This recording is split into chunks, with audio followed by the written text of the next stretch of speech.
let's finally get into Let's do it. the new release that we're talking about, Kung Fu Panda 4.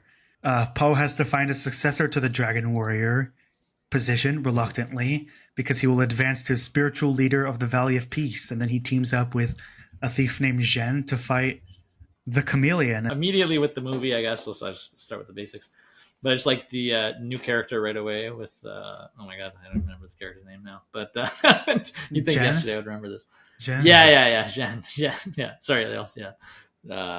I was thinking Zen again. Zhen again. But yeah, so the first character, the character right away, I love the character. Very interesting, intriguing. It's Fox, cool Fox. I love foxes, so they're good. They're good looking on the screen. It's visually stunning. I thought the character was fun. It was interesting to see that couldn't tell if they were good or bad really at first. Obviously they came off as evil at the beginning, but then you see other elements of good, and I like that it started a bit like that, because then you're what, you don't know what to kind of expect, and then obviously as we go on we get into more of the details. But yeah, overall I still had fun with the movie. It looks, again, they always make it look very good, visually appealing, right? Just constantly upping their game in that element, which is good. And just I like the story as well. I think it probably had a lot of similar elements to maybe some of the past ones, so I think a lot of it was kind of recycled in some ways, especially to some of the stuff in the third one. But still, the characters are interesting. The main antagonist was very cool. I like the animation around that character as well, because they can transform and stuff like that. So that was really cool. So I enjoyed that as well too. This one for me is probably just right off the bat the weakest in the franchise, and I think by a considerable margin. I think Jack Black definitely brings it. That energy's there. Yeah. He hasn't lost that passion for Poe, and you can really feel that. The animation is incredible. Like you said, it's the biggest gap between films in the franchise, so they've had a long time to really hone in. There's some great sort of as realistic as possible animation as you can get. The fight scenes, probably in this one the most heavily inspired by anime, I would say, just in certain regards.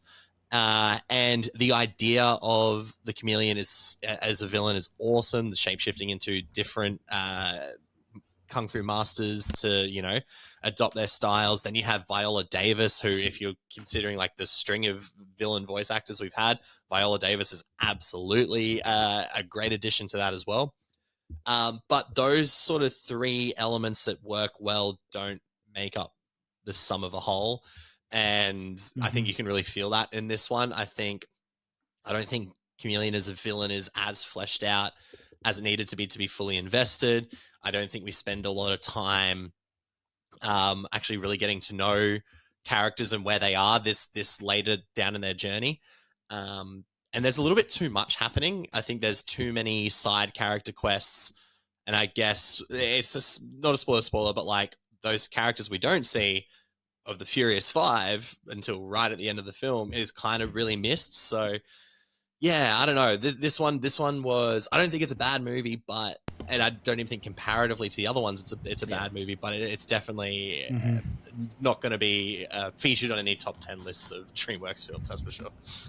Yeah, totally agree. Yeah, I still, like I said, it's an enjoyable movie, but sure, it's definitely weaker, but it's still fun, right? That's what can you do? I had fun. The critics probably won't like it, right? The typical critic crew won't. It got 71%, which is fellow friends. Is it definitely the weakest of the Rotten Tomatoes they're all scores, 80s but or 90s, still, right? Typically, they're all in the 80s. The first three, but this one was 71%. Yeah. Yeah. And 71% now too is very different than back then, right?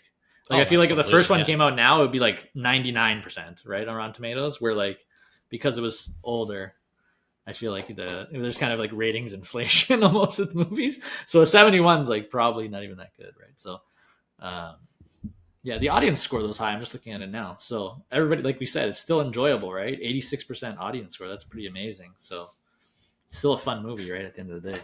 Yeah, I enjoyed the flow of the film. It's even the editing and the pace is even faster than the third movie. Sometimes not to its benefit, because I feel like some of the editing gets a little too cartoonish or a little too like, oh, we did this for the kids to see. I also think it's the weakest in terms of Poe's overall journey. But again, I think there's very entertaining action. I think Jack Black is, again, really great and really funny. Aquafina, we talked about before we hit record that she's in basically every animated movie now. But she's good. But there were some things missing for me. I do feel like in some ways the animation was almost a bit of a step down. I just felt like it was a little more simplistic and less complex in this one. I feel like they just came off of like doing Puss in Boots: The Last Wish, so they wanted to play. For example, Zhen, the character, I feel like you see a little bit less of the details than you would in like the wolves or so on in the past films. The animation doesn't distract from the film. I just don't think it's as stunning as it was in the third movie. And the chameleon, look, Viola Davis is fun, but we don't spend as much time with her as we needed to. And I think it's a lot of elements that are drawn from either Kai or Lord Shen, particularly like her sort of like seizing of power. Like we see Lord Shen coming into the city and killing, what's his name? Killing Master Rhino. Here she's like organizing these crime families, and she's just like, and one of them just says like, "You've already taken the city." You're like, why couldn't we have just seen her take the city? Or it's like, "I want tributes, I want gold." It's like, it's very surface level, and her sort of taking the abilities is cool, and I like that it played a bit with the spirit realm. But again, I think we needed to see a lot more of her. I feel like her motives were very. It didn't really hit it all for me. That's exactly right. Like what I was saying before, is since it plays with so many different characters and different elements that there's not enough fleshed out to really care about what's going on. So I feel like if we had and I don't know what off the top of my head, but if we had a few things taken out and we focused more on the chameleon and the reason why she's doing this, and then, like you said, have a scene where she's taking the city, or focus a bit more on her taking all those or getting all those people out of the spirit realm, then yeah, I think we would have had a bit more investment. It would have been a bit more of a, straightforward story. But yeah, it's just playing. There's like too many cooks in the kitchen on this one, it feels like. They're trying to probably show too much, especially with like the whole new character of Aquafina, like Aquafina's character, right? I feel like we got a lot of like more of the Aquafina backstory, like instead of like absolutely. Instead of the main antagonist, where they kind of just threw like, oh, here's like a really big bad character as the evil person, right? And they're gonna you have one the fight at the end or whatever. So yeah, like you said, it wasn't really as built up compared to definitely the last three movies, where you feel like, especially starting with the first one with Tai Lung, and you're like, okay, yeah, this is 100% believable. And then as it goes on, you're like, okay, yeah, this is still good. I understand their like backstory and like where they're coming from and like how they've built this character. But this one was just kind of like immediately they just like took over everything, like because of their, I guess, power of being the chameleon, that they were able to just like, I'm the, whatever, I'm master now, or I'm the king now, or I'm whatever, the leader now, right? You can just transform with anything. It's kind of like a cheat code to getting that. And that was earned. Success. That was earned more with Lord Shen, where it's like, I'm in charge now. Oh, here it's kind of like, oh, she's doing it. Yeah, she's the chameleon, I guess. Let's get a bit into some minor use that as spoiler fear, alert right? from now on. Yeah. But spoiler. I feel like even like the opening scene here was weaker, because we were talking about the amazing opening scene in the second movie with Lord Shen, and in the third movie with Kai fighting Oogway, and this one is kind of just like Tai Lung rampaging around a village, but it's not Tai Lung, but that's not even set up at all. Like we didn't even have a part where it's like it's revealed to be the chameleon in that scene. So it kind of feels anticlimactic. That's like the threat that we start with is, oh, Tai Lung is back, but it's not explained. And then so our actual introduction to this is the idea of the chameleon is kind of just Zhen in prison telling Poe, oh, it's not Tai Lung, it's the chameleon, instead of, like you said, showing us the chameleon transforming in order to wreak this havoc. Oh, agreed. It to me is like, and with the first three films sort of having that such bold openings that get you in, it's you kind of straight off the bat are a little bit like, oh, okay, is this one going to be a little different than the other ones, and not necessarily in a positive way? And I think it doesn't. Yeah, it doesn't do a lot to really claw itself back after that moment. But yeah, it is a little disappointing.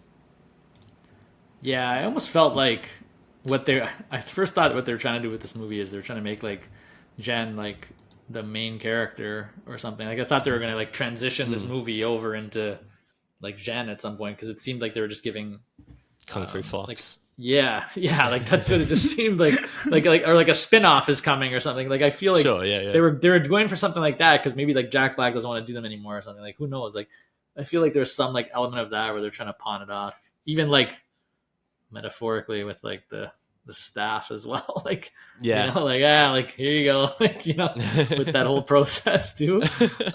So that made me think like they just want to like this is the last one Jack Black's gonna do, and they got to figure out somewhere else. So to bring it in. So that's kind of what I was like feeling because that's the way the movie kind of felt. Didn't focus so much on like Poe and like you're saying, Gall, like Poe's journey in this one wasn't like the same as previous ones. It feels like it was just because his journey here was like learning that change is good and that and sort of that like he's all like, but I want to be the Dragon Warrior because I want to kick butt and I don't know how to just be a peaceful spiritual leader. But like you found inner peace in the last movie. We were talking about consistency with the character arc earlier. I feel like it didn't have much to say with that approach that it took. I feel and like then you were talking it about showed that. Sorry, go ahead. No, I was just gonna say you were talking about like Li Shan and Mr. Ping. I feel like we could have had maybe like one less scene with them on their side quest for sure. Because like Li Shan like trying to act all intimidating in the tavern, I did cringe a little bit, to be honest. Yeah, it was a little bit cringy. Yeah, sorry, James. That the tavern thing, that was funny, like a little bit funny, but it almost felt like a duplicated scenes all over again. Didn't really even need to be there. I think, like you're saying, that whole kind of part, it was just, I guess, something to put in there and give the characters a little bit of a whirl and something else. It was funny at first though, like seeing that like intimidating, like I was like laughing. I think that's what the point of it though, right? It was so to be like a little bit ridiculous that everybody who's watching it is like, yeah, I don't believe this at all, and no one. And I will say that tavern scene does have some really cool long takes in the action as well, though. Like the animation, while it's like, you know, while it's good, not great, like there's still some really fun choreography and the way the camera, I guess for lack of a better term, moves through the action is still quite exciting. I don't think there's any as memorable fight scenes as the previous films, but it's not necessarily like a drastic step down from quality. Like there is still some decent fun to be had with those and decent excitement to be had with those scenes. And for as much as I think, like we said, you don't get to breathe as much, I think Juniper City is still like, you feel that it's big and you feel that there's all these different corners and even the underground little thing. Yeah, no, I agree. The world is still as big as we left it. It just, I don't think it gets expanded on that much, but it's still beautiful, yeah. I think the underground is funny. What was the line? The line I was dying laughing. It was like, usually I don't like burst out laughing. I'll have like a low laugh for most funny scenes. But it first started with like Poe explaining something to them, and then they took it the wrong way or whatever. But the second time, when I was like, less violence now means more violence later. Yeah, more violence later. That was funny. And then the second one was like, they're charging ahead and they're like, yeah, let's do the right thing for the wrong reasons. And I was dying laughing. It was so good. And they all just charged forward. That was pretty funny though. That was like the best line for me, I think, in that movie. And that's kind of a consistent bit, like their constant misunderstanding of what Poe's teaching them is pretty funny. Yeah. Yeah. But like it works out somehow. Like it's funny. Also, the big thing, of course, like you mentioned, the Furious Five aren't in the movie. And now that I've seen the movie, I don't mind just Poe and Jen having gone on this journey. But I kind of think the way they went about explaining it, like with the whole like not cartoon, like the animation with the toys in the beginning, I felt it was a little bit lazy. I feel like we could have even just seen the Furious Five like standing there at the opening of the restaurant clapping or whatever, even if you can't afford to bring back Angelina Jolie, which, I mean, if you could bring in Viola Davis and Bryan Cranston and Dustin Hoffman and Ke Huy Quan, like you could even have them have like one line, even though I understand why they chose to like not have them in it. I feel like you could have had them a little bit. you would hope they would want to come back too, but I was just looking, like, the budget for the third film was $145 million, and the budget for this one was $85 million. So Really? $60 million maybe worth of Furious 5 actors out the window, perhaps. I didn't realize that. Yeah, you'd think they would have gave it a little bit more. Considering movies are even like animation movies now are like so much more expensive to make because there's so much more demand like for that type of. Yeah, absolutely, yeah. Right? So yeah, also like what is David Cross even up to these days? I'm sure he would have loved to just come back for like one line. They got Mr. Beast in the recording booth just to say Skadoosh. Right. So. Oh my god. How much do you reckon he made for that? I don't think it would have been a small amount of money, that's for sure. No, lots, definitely lots. 80 of the 85 million. That was a bit... He probably did it for something. There's probably like a flash of like Mr. Beast somewhere in the movie we didn't There's see. probably a Feastables bar somewhere in the somewhere in the village. But yeah, and then the one thing that also bothers me a little bit is another matter of consistency, which is the thing with the spirit realm. I like the idea of Tai Lung coming. Everything with Tai Lung makes sense in this. But then when she was like, bring me General Kai, bring me Lord Shen, I was like, wait, what? Like, first of all, I remember Kai, he gets obliterated within the spirit realm. So how is he still in the spirit realm? Like, that made no sense to me. And then Lord Shen, no, it makes sense. Is he allowed into the spirit realm? Because like, don't you have to be used like the whooshy finger hold to get in there, or is it just any kung fu master? Like, yeah, it was more that the was Kai confusing. thing. I didn't think about that actually. Yeah, the Kai thing, like he got blown up in the spirit realm. So I was like, wait a second. Yeah, and how the can whole he like come back? Yeah, the Tai Lung thing, I guess, was cute. Like, oh, Oogway was right. He bows to him, but then Lord Shen would never bow to Poe, dude. Like, I don't know, bro. That I know it might be a nitpick because it's a family film, but that thing did kind of. It was like in the back of my mind, like, okay, why do they even need to be here? Again, like Gary Oldman wasn't doing anything with the character. What I felt like they kind of did there is where they try to make like all the villains like seem okay. They're not like evil anymore. I felt like that was kind of like No Way Home. Like Spider-Man, exactly. That's exactly what that's the only thing I thought of. I swear to God, when I was watching, I'm like, this is exactly what Spider-Man did. They just make all the villains come back, all the evil people, and then like, oh, they're not so bad after all. Like, you know, they're actually okay people. Like, we're turning them. They're gonna be good now. And that always like throws me for a loop because like you build them. They were built up to be like so evil and stuff like that. And it's like they just exclude them at this point, but they needed to use them for the development of the other character, right? So they couldn't not do that. So I think you could have just like deleted Kai and Shen and it would have been the exact same 100%. thing. The Chameleon saying her whole motive is that she was rejected from every kung fu dojo, so now she wants all the kung fu, right? But it's like because she was too small or too XYZ, right? But Lily, there was a Master Chicken in the third movie. There's a that's right. Master, even in this movie, he mentions as a Master Chipmunk. I'm like, no way they would reject her for her appearance. I don't know, man. I was like, they should have at least dove into. It seems like a stretch. It would have, like, at least if they explain, like, oh, she showed darkness when she was young, or she was, like, I don't know, cheating her way by transforming, so that's why she got rejected. Like, but this is the lack of substance we don't get. You know, that's exactly right. Like, and that's why it's harder to really care about what she's doing, like what her motives are and all of that. And I think that's unfortunately like one of the weaker parts of the story. Like, and then to me, then that's a waste of Viola Davis' talent.